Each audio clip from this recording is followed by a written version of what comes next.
میرے بھائیوں، رمضان المبارک کے بعد میں نے چاہا کہ آپ نے روزے رکھے، محنتیں کی، اپنے گناہوں کی معافیاں مانگی۔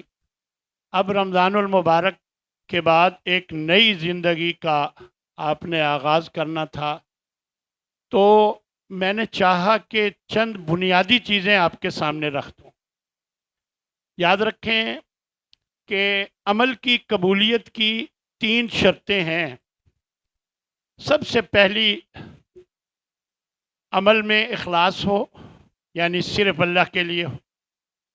دوسری شرط، اپنے ایمان کو درست کر کے، اپنے عقیدے کو درست کر کے پھر عمل کیا جائے۔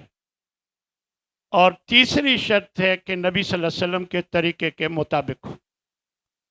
الحمدللہ میں نے کوشش کی کہ آپ کو عقیدے کے حوالے سے توحید کی میں نے قسمیں بتا کر وضاحت کی، پھر شرک کے حوالے سے بھی واضح طور پر آپ کے سامنے کتاب و سنت کی روشنی میں کچھ باتیں رکھیں۔ آج میرا جی چاہ رہا تھا کہ آپ کے سامنے اتباع رسول اللہ صلی اللہ علیہ وسلم کی پیروی، جو کہ ہمارے ذمے ہے۔ ہمارا عمل قبول ہو ہی نہیں سکتا کہ جب تک ہم نبی صلی اللہ علیہ وسلم کے طریقے کے مطابق عمل نہ کریں۔ تو یہ آیہ مبارکہ جو ابھی میں نے آپ کے سامنے اس کا ایک حصہ پڑھا ہے کہ الیوم اکملت لکم دینکم، کہ آج میں نے تمہارے لیے تمہارے دین کو مکمل کر دیا۔ وَأَتْمَمْتُ عَلَيْكُمْ نِعْمَتِي، اور میں نے اپنی نعمت تم پر پوری کر دی۔ وَرَضِيتُ لَكُمُ الْإِسْلَامَ دِينًا، اور میں تمہارے لیے دین اسلام پر راضی ہو گیا۔ اب دیکھیں، دین مکمل ہو گیا، یہ اللہ فرما رہا ہے، اور نبی صلی اللہ علیہ وسلم کی زندگی ہی میں ہو گیا۔ اب جو چیزیں نبی صلی اللہ علیہ وسلم کی زندگی میں آپ نے فرمائی، آپ نے کر کے دکھایا، یا آپ کے سامنے ہوا اور آپ نے خاموشی اختیار فرمائی، تو یہ سب حدیث ہے، یہ سب اللہ اور اس کے رسول کی باتیں ہیں جن پر عمل کرنا ضروری ہے۔ اور جو چیزیں آپ صلی اللہ علیہ وسلم کے بعد آ گئیں دین میں، اور انہیں دین سمجھ کر ان پر عمل کیا گیا اور ان کو ثواب سمجھ کر کیا جائے، اسے بدعت کہتے ہیں۔ تو آج میں نے آپ کے سامنے نبی کریم صلی اللہ علیہ وسلم کی پیروی کے حوالے سے یہ اللہ کا فرمان سنانا ہے کہ اللہ نے ارشاد فرمایا کہ وما آتاکم الرسول فخذوہ وما نہاکم عنہ فانتہوا، جو رسول تمہیں دے اسے پکڑ لو، اسے لے لو۔ وما نہاکم عنہ، اور جس سے تمہیں وہ روک دے، فانتہوا، تو اس سے باز آ جاؤ۔ واتقوا اللہ، اور اللہ سے ڈر کے رہو۔ ان اللہ شدید العقاب، اللہ بہت سخت عذاب دینے والا ہے۔ اس لیے اللہ کے نبی صلی اللہ علیہ وسلم اللہ کے حکم کے مطابق جو بھی حکم دیں اس کے مطابق عمل کرنا چاہیے، اور جس چیز سے آپ صلی اللہ علیہ وسلم روک دیں اس سے باز آنا چاہیے۔ اور خود نبی صلی اللہ علیہ وسلم یہ فرما گئے کہ کل امتی یدخلون الجنت الا من ابا، میری ساری امت جنت میں چلی جائے گی مگر وہ جنت میں نہیں جائے گا جو خود جانے سے انکار کر دے۔ قیل ومن ابا یا رسول اللہ، پوچھا گیا ہے اللہ کے رسول، کوئی ایسا بدبخت بھی ہے جو جنت میں جانے سے انکار کر دے؟ آپ نے فرمایا ہاں، من اطاعنی دخل الجنہ ومن عصانی فقد ابا، جو میری ایک ایک بات کی اطاعت کرتا ہے، اسے مانتا ہے، اس کی پیروی کرتا ہے، اس کے مطابق چلتا ہے، وہ تو جنت میں چلا جائے گا، اور جو میری کسی ایک بات کا بھی انکار کرے، ضروری نہیں زبان سے، اپنے عمل سے بھی ایک بات کا بھی انکار کرے، فقط ابا، تو وہ گویا انکاری ہے جنت میں جانے سے۔ تو میرے بھائیوں، یہ بڑی خطرناک بات ہے، اس لیے ہمارا یہ معمول ہونا چاہیے، کوئی بھی عمل جو ہم کرنے لگیں تو دیکھیں کہ اللہ کے نبی صلی اللہ علیہ وسلم نے اس بارے میں کیا فرمایا۔ جس طرح نبی صلی اللہ علیہ وسلم کہیں، فرمائیں، کریں، اس کے مطابق ہمارا عمل ہونا چاہیے، تبھی ہمارا عمل قبول ہوگا اور اللہ کے ہاں اس کا اعلیٰ بدلہ ملے گا۔ اللہ نے قرآن مجید میں یہ واضح طور پر فرما دیا کہ وَمَا كَانَ لِمُؤْمِنٍ وَلَا مُؤْمِنَةٍ، کوئی مومن مرد ہو یا عورت، اس کے لیے یہ مناسب نہیں، اذا قضى اللہ ورسولہ امرا، جب اللہ اور اس کا رسول کوئی فیصلہ کر دے، کوئی حکم دے دے، ان یکون لہم الخیرہ، پھر وہ اپنا اختیار استعمال کریں، پھر وہ اپنی مرضی چلائیں، تو یہ ان کے لیے مناسب نہیں۔ فرمایا ان یکون لہم الخیرۃ من امرہم ومن یعص اللہ ورسولہ، یاد رکھو جو اللہ اور اس کے رسول کی نافرمانی کرے گا فقد ضل ضلالا مبینا، تو وہ واضح گمراہی میں چلا گیا۔ اس لیے میرے بھائیوں، اللہ اور اس کے رسول کی باتوں سے ہٹ جانا گمراہی ہے۔ یاد رکھیں، جو اللہ اور اس کا رسول فرمائے وہی دین ہے، وہی اس قابل ہے کہ اس کے مطابق عمل کیا جائے، اسی پر ہی ہمیں چلنا چاہیے، اور جو اس سے ہٹ کر ہے وہ دین نہیں ہے، چاہے وہ کسی کی بھی بات ہو۔ دین وہی ہے جو اللہ اور اس کا رسول کا فرمان، اس لیے ہمیں اس کے مطابق ہی عمل کرنا چاہیے۔ فرمایا قل، اے نبی ان کو کہو، اطیعوا اللہ والرسول، کہ اللہ اور اس کے رسول کی اطاعت کرو، اللہ اور اس کے رسول کی فرما برداری کرو۔ فَإِن تَوَلَّوْا، اگر یہ نہیں مانتے، مرضیاں کرتے ہیں، کسی امام کے پیچھے چلتے ہیں اللہ اور اس کے رسول کو چھوڑ کر، کسی بزرگ کے پیچھے چلتے ہیں اللہ اور اس کے رسول کو چھوڑ کر، فَإِن تَوَلَّوْا، اگر یہ روگردانی کرتے ہیں، منہ موڑتے ہیں اللہ اور اس کے رسول سے، تو سن لیں فَإِنَّ اللَّهَ لَا يُحِبُّ الْكَافِرِينَ، تو ایسے کافروں کو اللہ پسند نہیں فرماتا۔ کافر کا معنی انکار کرنے والا، یعنی گویا اس نے اللہ اور اس کے رسول کی بات ماننے سے انکار کر دیا اور وہ کسی اور طرف چلا گیا، تو ایسے کافروں کو اللہ پسند نہیں فرماتا۔ اور دوسری جگہ اللہ تبارک و تعالیٰ نے ارشاد فرمایا کہ یا ایھا الذین آمنوا، ایمان والوں سے مخاطب ہو کر فرمایا اطیعوا اللہ و اطیعوا الرسول، کہ اللہ کی اور رسول کی اطاعت کرو، وَأُولِي الْأَمْرِ مِنْكُمْ، اور جو تم میں صاحب اقتدار ہیں ان کی بھی مانو، تاکہ ایک نظم چلانا ہے، کوئی امیر بنایا گیا ہے، کوئی انتظامی لحاظ سے مقرر کیا گیا ہے نگران، اس کی بھی مانو۔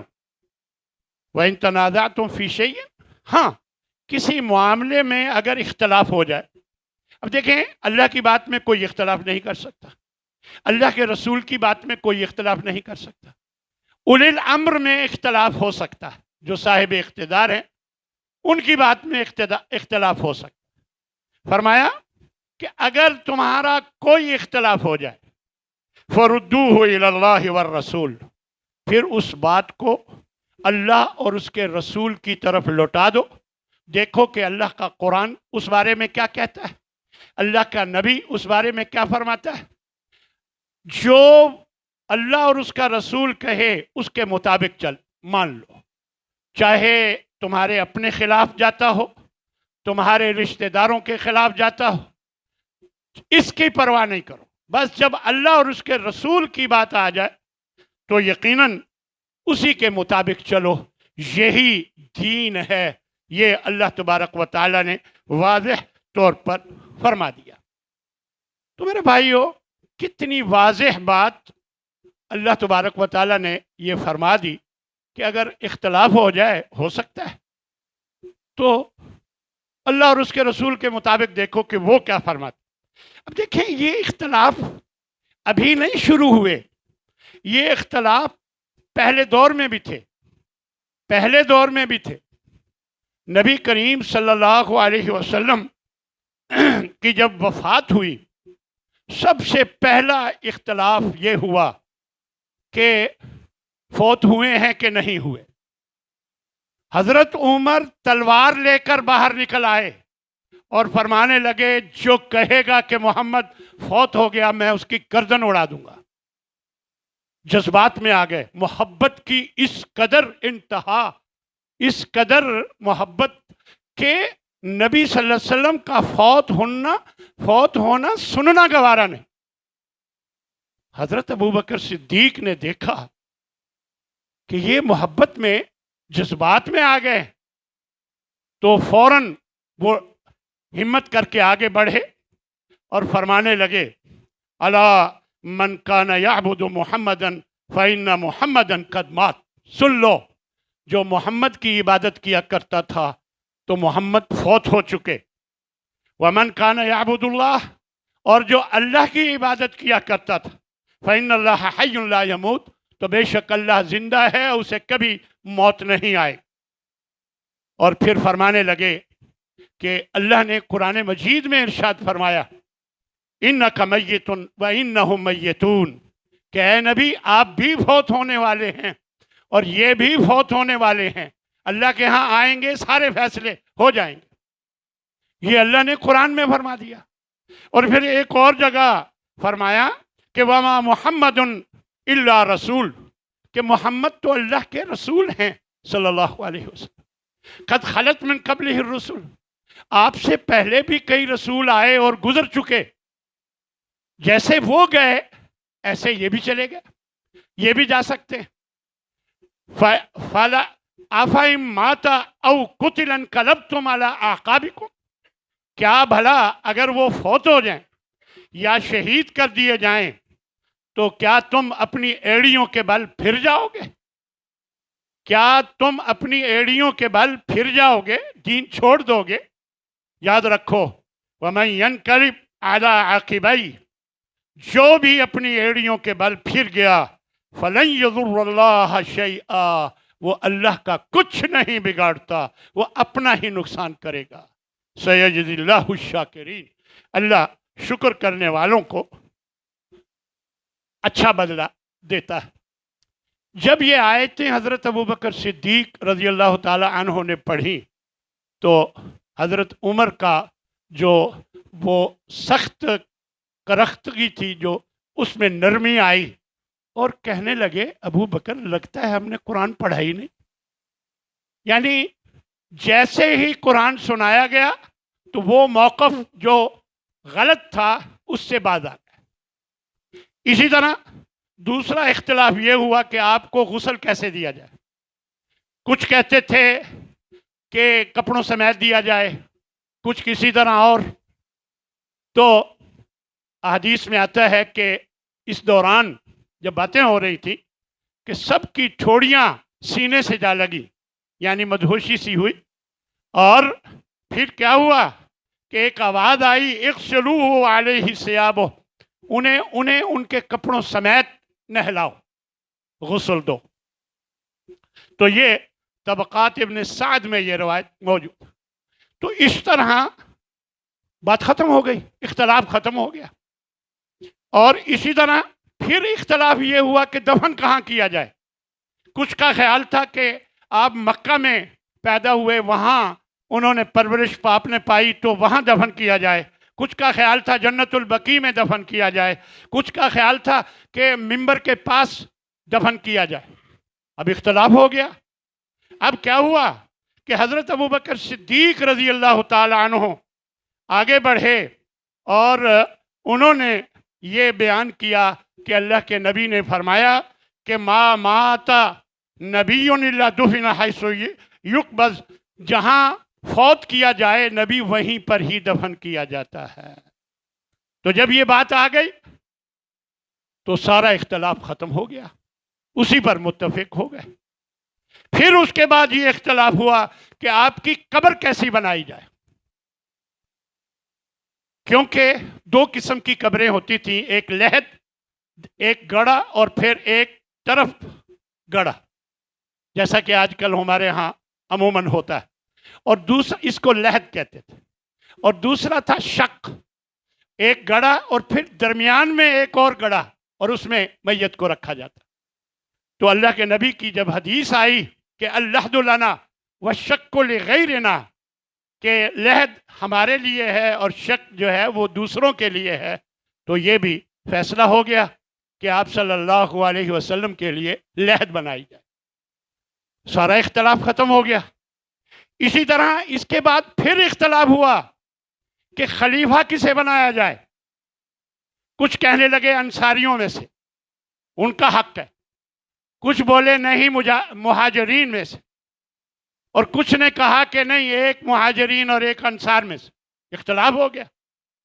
تو جب یہ حدیث آپ کے سامنے لائی گئی صحابہ کے سامنے کہ آپ نے فرمایا الائمۃ من قریش، کہ امامت قریش کے پاس رہے گی، تو یہ بھی معاملہ ختم ہو گیا، اختلاف ختم ہو گیا۔ پھر وراثت کی تقسیم پر اختلاف ہوا، وراثت کی تقسیم پر اختلاف ہوا۔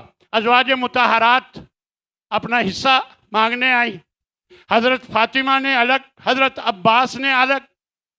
تو جب یہ حدیث سنائی گئی کہ اللہ کے نبی یہ فرما گئے ہیں کہ لا نورث ما ترکناہ صدقہ، ہماری کوئی وراثت تقسیم نہیں کی جائے گی، ہم جو کچھ چھوڑتے ہیں یہ صدقہ ہوتا ہے، تو بس جب یہ حدیث آئی اختلاف ختم ہو گیا، معاملات ختم ہو گئے۔ پھر حضرت ابو بکر صدیق کے دور میں کچھ لوگوں نے زکوٰۃ کا انکار کر دیا، تو حضرت ابو بکر صدیق نے اعلان جنگ کیا ایسے لوگوں کے ساتھ کہ ان کے ساتھ اعلان جنگ ہے۔ تو حضرت عمر مانے ہوئے، کہنے لگے نہیں ابو بکر، اللہ کے نبی نے فرمایا ہے امرت ان اقاتل الناس، مجھے حکم دیا گیا ہے کہ میں لوگوں کے ساتھ قتال کروں حتیٰ یشہدوا ان لا الہ الا اللہ، یہاں تک کہ وہ گواہی نہ دے دیں کہ اللہ کے سوا کوئی معبود نہیں۔ وہ تو گواہی دیتے ہیں، لہذا آپ کیسے ان سے جنگ کریں گے؟ تو حضرت ابو بکر صدیق نے حضرت عمر کی اس بات کی، اس رائے کی کوئی پرواہ نہیں کی، بلکہ فرمایا کہ الا بحق الاسلام۔ عمر آپ کو اس حدیث کے آخر میں یہ نہیں معلوم کہ آپ نے فرمایا الا بحق الاسلام، مگر جو اسلام کا حق مارے اس کے ساتھ جنگ ہوگی، تو یہ اسلام کا حق مار رہے ہیں، اس لیے ان کے خلاف اعلان جنگ ہوگا۔ تو حضرت عمر نے کوئی تعرض نہیں کیا اور فرمایا کہ بالکل ٹھیک، اللہ کے نبی کا یہ فرمان تسلیم کر لیا۔ اسی طرح میں اصل میں آپ کے سامنے بات یہ رکھ رہا تھا کہ اختلاف ہوتے رہے، لیکن جب اللہ اور اس کے رسول کی بات آ جاتی تو اختلاف ختم کر دیتے تھے۔ تو حضرت عمر رضی اللہ تعالی عنہ اپنے کچھ ساتھیوں سمیت ایک جنگی مہم پر تھے، سفر میں تھے، جہاں جانا تھا وہاں کے بارے میں علم ہوا کہ وہاں تو طاعون کی بیماری آ گئی ہے۔ اب سوچ رہے ہیں کیا کریں، جائیں کہ نہ جائیں، جانا چاہیے، کچھ کہتے ہیں نہیں جانا چاہیے۔ تو حضرت عمر کی بھی یہی رائے تھی کہ نہیں جانا چاہیے۔ تو حضرت ابو عبیدہ رضی اللہ تعالی عنہ حضرت عمر سے، یہ صحابہ میں جرت ہوتی تھی بات کرنے کی، جرت ہوتی تھی حق بات کرنے کی، فرمانے لگے عمر آپ تقدیر سے بھاگ رہے ہیں، تقدیر سے بھاگ رہے ہیں کہ ادھر جائیں گے موت نہ آ جائے، طاعون کی بیماری جو پھیلی ہوئی ہے۔ تو حضرت عمر نے جواب دیا